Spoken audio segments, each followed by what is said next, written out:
Welcome to Instadeath Survivor Support Group, a podcast all about game books and the readers and writers who adore them. Today on the show, we have Victoria Hancox. Victoria published her first game book in late 2019, and now, just a year and some change later, she is 3 books into a series that has been lauded as exemplary for high-quality modern interactive fiction. She has brought her experiences in science and medicine to life in her books and added a liberal dusting of her apparently macabre imagination. I and the gamebook reading community can't wait to see what's next for this rising star of gamebooks, and I'm lucky enough to get to have a chat with her today. Vicky, thanks for coming on the show. It's a pleasure, and thank you for that introduction. Your first game book was Night Shift. What inspired you to write interactive fiction? Night Shift itself was a story inspired by me, unsurprisingly, working the night shift in a hospital in Manchester, England. You can imagine that being in a hospital in the dead of night is kind of creepy, and so much of what's in Night Shift is just direct from that experience. And God, this is going back mid-90s. So I wrote this as just a straight novel. And it was okay. The beginning was pretty good. Had a good hook, got everyone into the story. But it then just went a bit, and it certainly didn't end very well. So it just got sort of sidelined, and that was that. Then we have to go on a few decades, and I think, like a lot of people, started thinking, do you know what? I remember reading The Fighting Fantasy as a kid. I'm going to have a look at those again. And did so. And it was just like a casual random comment from my husband who said, do you know what? You should rewrite Night Shift as a game book. And it's like, that's interesting. Yeah, okay, let's try that. And something just clicked. And I think it's more to do with which person you're writing in. So the novel was originally, he, she, it, third person. And so to switch to writing to the second person just seemed to just work for me. Everything fell into place. It just felt like I could write with that voice. And yeah, the rest is history. You mentioned that it came from your experience actually working a night shift, and it definitely contains a fair amount of medical knowledge in it. You used to work as a nurse? Yeah, in the operating theaters. Did any of the stories from your career in medicine inspire elements in the book? That's a good question. Off the top of my head, no, I don't think so. I think I just saw a lot of different surgery. There's certainly lots of people with body cavities opened, so you can see inside. So yeah, that's direct from all the different surgery I saw. That's mainly it, and the rest is just weird imagination coming through, like extrapolating those experiences. And when we were talking by email before the show, you mentioned that you've lived in multiple countries, held a lot of careers. You introduced yourself to me as a vegetarian, atheist, and misanthrope. How much do you bring your unique life experiences and perspectives into your writing? I think a lot. I think that I'm not very good at imagining new people, really. I've got to have a bit of myself in their heads. So even though with the 3 game books so far, they are different protagonists, but I think they're all bits of me, if that makes sense. I think certainly as well as I've gone on with Alchemist Folly and Phantom Self, there's a lot more me in terms of this sort of misanthrope, atheist coming into it, and certainly the vegetarian. This will sound a bit strange, but readers have already mentioned this. There's a lot of sort of torture and cruelty to animals, and that comes into it because for me, being an animal lover, vegetarian, animal rights, all of this, that the worst thing that can happen for me is horror to animals. So I don't think I'm very good at imagining new things, so I do have to bring these experiences to it. Yeah, I mean, Alchemist Folly, that's sort of all with science. That's taken from my university degree, things like that. Yeah, I think I bring a lot of all different aspects of life to the books. You said that you initially wrote Night Shift as a novel, and then your husband suggested to you that maybe it would make a really good game book. And so I was wondering if you could tell me a little bit about the experience of what it was like to try and take a piece of linear narrative, non-interactive fiction and reimagine it as a game book? Surprisingly easy. I mean, I needed to go back to Fighting Fantasy to see the style and the format of how that goes. But yeah, I just wrote it. I had this start, which we all thought was brilliant. So that is section 1 in the game book. And then from there, it was just a case of imagining myself, because the setting of Night Shift is the hospital I used to work in. So it was really easy for me to imagine running down this corridor, getting through the door, and then where do I go next? And yeah, I'm in the place, I can see it. So that's how I wrote it. It was very much I could go here, I could go there, and then what's going to happen here? The layers grew as I went along. The layout then changed later on because certain things didn't work out.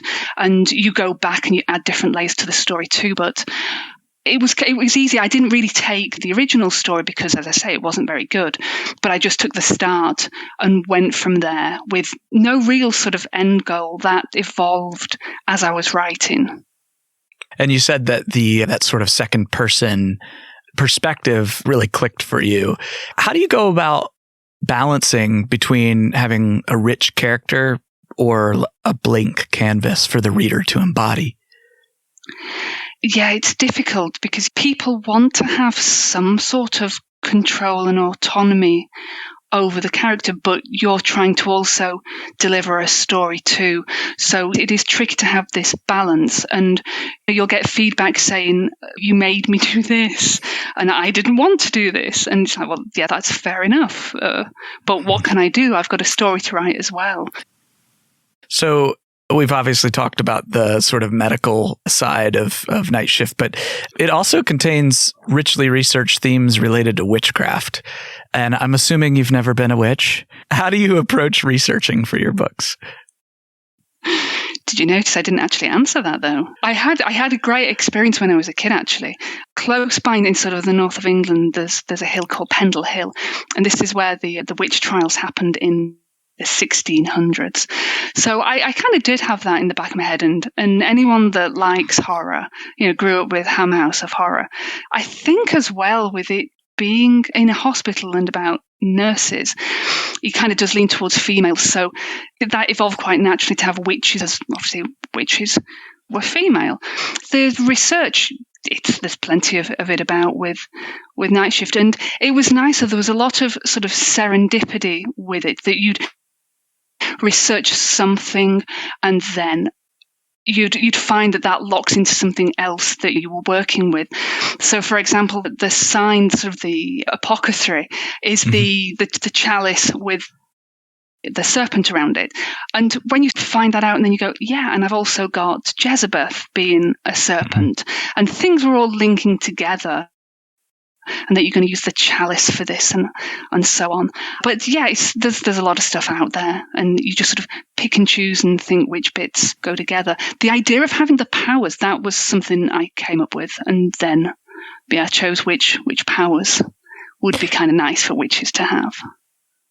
As a reader of Night Shift myself, there feels like a whole world there, even beyond what I've discovered. And I also know that there's some interconnections between your books, although, to be honest, I haven't discovered them myself yet. Without spoilers, can you talk a little bit about how you've approached trying to interconnect your books? I will be honest, when I started, it wasn't going to be. This has only sort of come through with Alchemist a little bit, and then it's become more sort of solidified with Phantom, and the whole plan now is in place for books 4, 5, and 6. They will be all interlinked. It sounds like with the Phantom Self in particular, a light bulb started to go off for you as to like how they could interlink. How did that come about? Yeah, there is a link within Alchemist, but yeah, it mainly started to come together with Phantom Self. Do you know what? I think it was again my husband. He's quite useful, isn't he? We tend to go for long walks and discuss these things, and he comes up with ideas. I should credit him, or Just pay him some money for this. There's kind of underlying themes. Again, I'm kind of being cagey here in case I'm giving too much away. But I kind of realised there is issues of control with each book. So with Night Shift, it's very, very sort of abstract and hidden. But this sort of element of how women perhaps are controlled. So misogyny, the patriarchal society, that sort of thing, control. And then you sort of realise that Alchemist is a bit more obviously about trying to control the masses. And, perhaps how, say, governments will do and things like that through propaganda and so on. And then I started getting into this idea of, well, actually, they are kind of linked because this is the way my head works. And so to bring them together like that with this overarching theme. Stay tuned, survivors. There's more to the episode after these brief messages. If you're hearing this, it means you're on the free stream of the podcast, and I'm so glad you're here discovering the world of gamebooks with me. This show is made possible by the support of listeners like you. If you'd like to support the podcast, head over to patreon.com/instadeath. Survivor-level supporters get ad-free episodes up to a week earlier, with as much as 10 minutes of bonus content per episode. And of course, my gratitude for helping me survive this wacky adventure. We'll be right back to the episode after this sponsored message.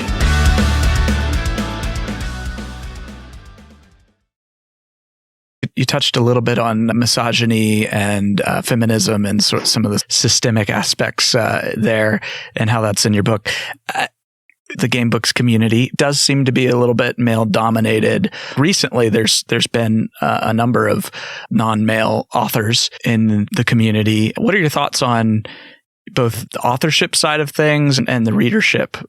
I mean, I have to say I've experienced nothing but positive feedback, and it's just all been very good from the community. So I don't have anything to say with that. It's not as if people have said, well, I'm female, so I can't, or particularly with Night Shift, because even though it's written gender neutral, I think everyone will read it thinking, I'm plainly a female in this. Nobody's had a problem with that at all. So it's all been positive. I mean, I sometimes wonder from sort of publishing point of view, obviously I'm self-published, but things like Rhianna Pratchett's book with the cover. And I'd like to know, actually, I wonder how much influence she had over that, because it's, okay, my personal opinion is it's not a very good cover. And I wonder if that would be a cover used with a male author. Or is it that we've got a female author and we're trying to get female readers in? And if so, well, I'm not convinced by that either, because as a female, I wouldn't be drawn to this. So perhaps are the publishing houses getting this niche market wrong as well? I've sort of approached it as just a writer with this topic, and it's a case of, there you go. If you like it, you like it. That's great. If you don't, you don't. And that's great too. I mean, the only issue I did have with it was published in Bulgaria, and they had interior art for it, and it was all fantastic. They're amazing drawings, except for one which was of a very buxom young woman. Now, the image in question was of a witch that's been tortured and had her eyes ripped out. And this sort of sexualization, this objectification of a murdered woman, I found very distasteful, and the team was absolutely great. It was a case of, no, not a problem, we won't include this. And all the other images were fantastic. But it was interesting how it did sort of creep through, as if publishing houses are thinking, well, the majority of the market is men, so we better have a naked woman for them. And I found that a slightly disappointing. But as I say, the approach, once this was raised, everyone was fantastic about it.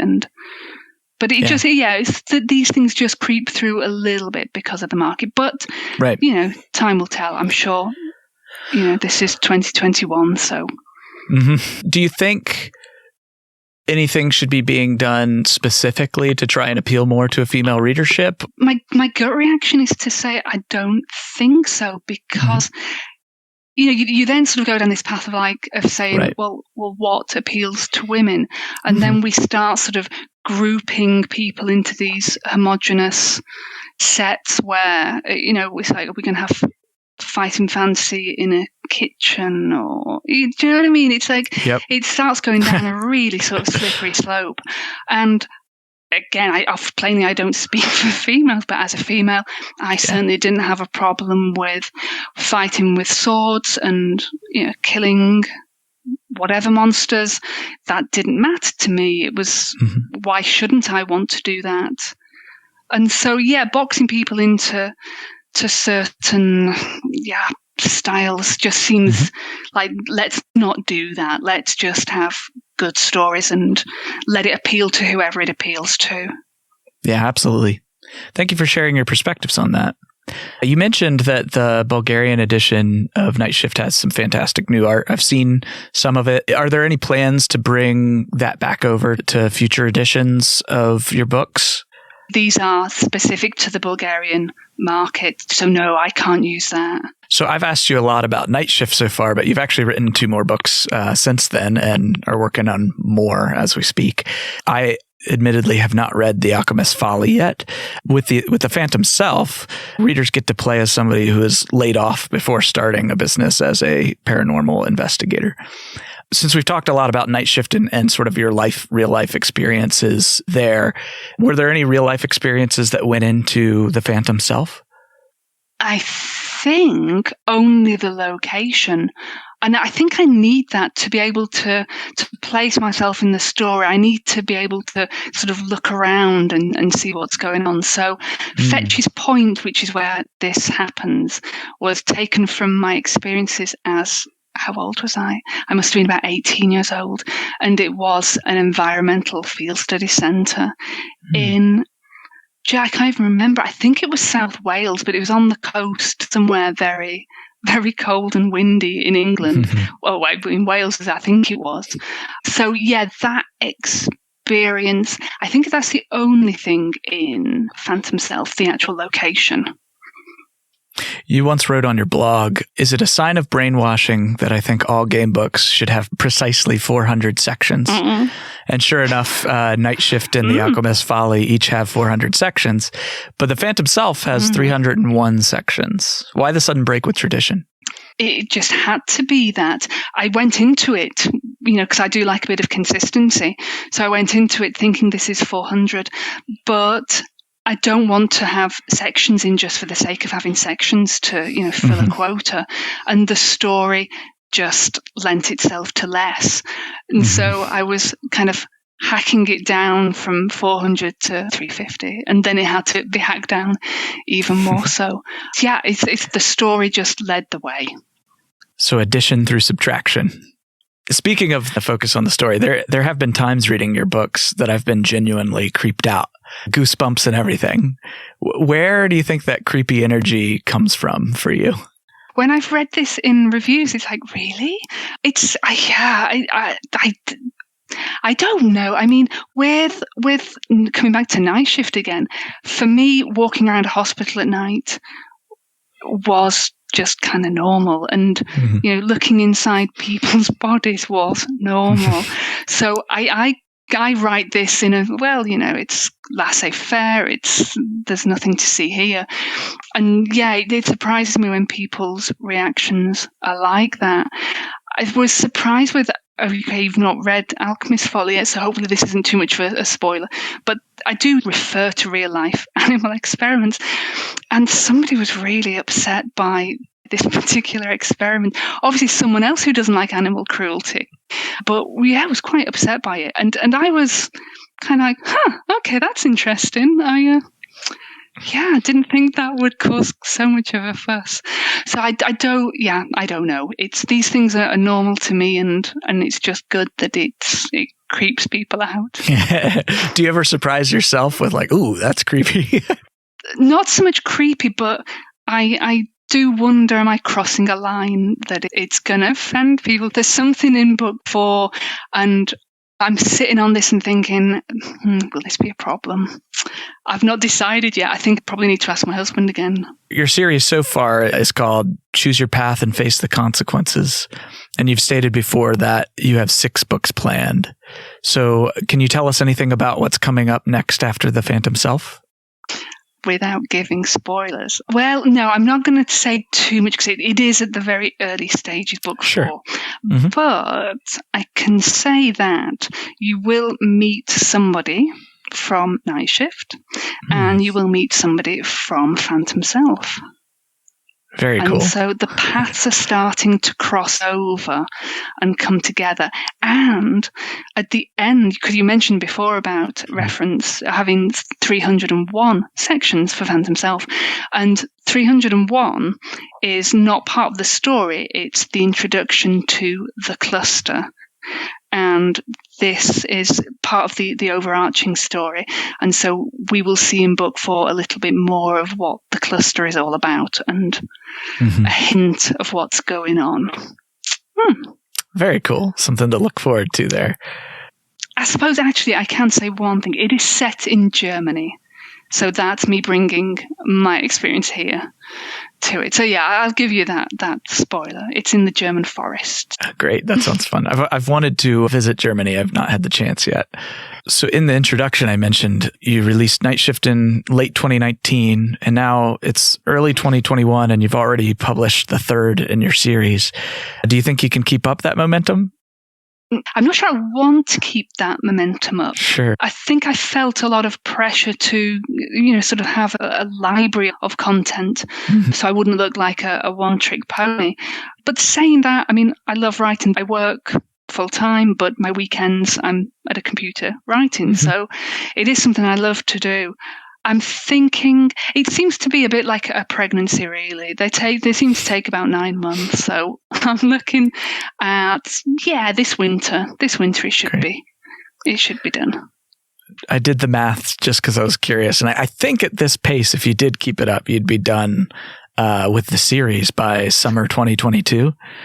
Do you think you'll do another gamebook series, or are you just trying not to plan that far ahead?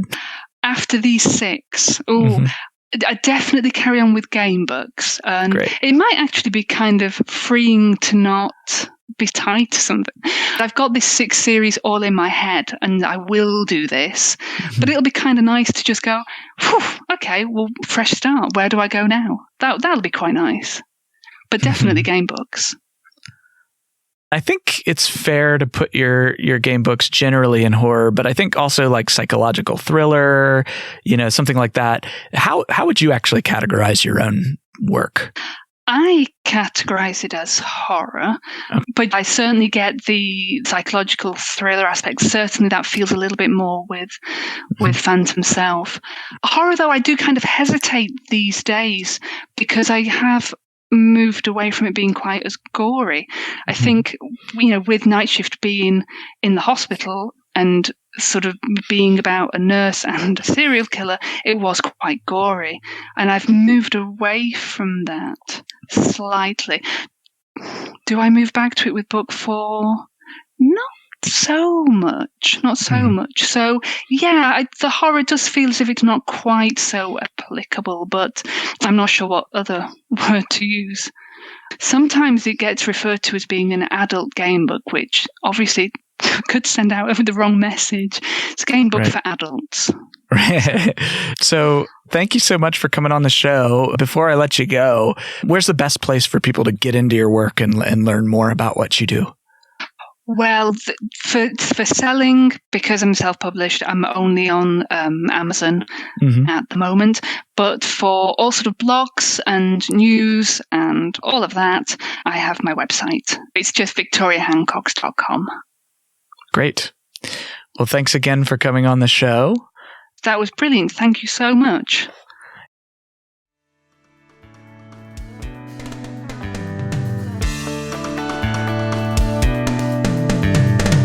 Thanks for listening.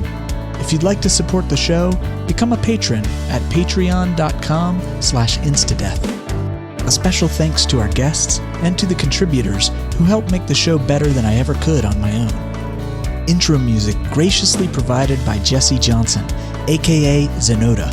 Find more great music by searching Jesse Johnson or Zenota, spelled with an X, on YouTube and most major streaming platforms.